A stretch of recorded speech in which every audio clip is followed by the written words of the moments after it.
আর জোরে বলি ইবাদত করতে হবে কার?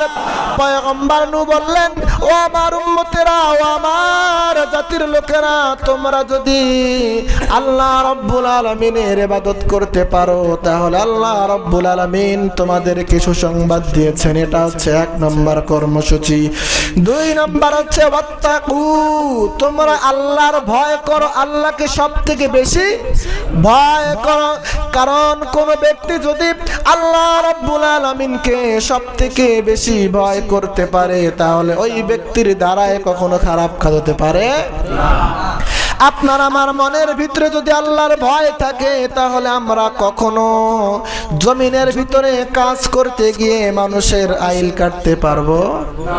আরো জোরে বলেন, এরকম ব্যারাম আছে না নাই?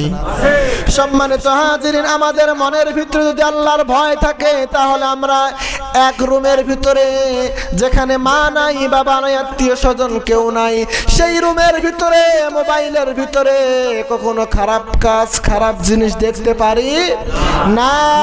সেই জন্য পয়গম্বর নূহ বললেন, ও আমার জাতি, তোমরা আল্লাহর ইবাদত করো এবং সেই মহান রবকে তোমরা ভয় করো।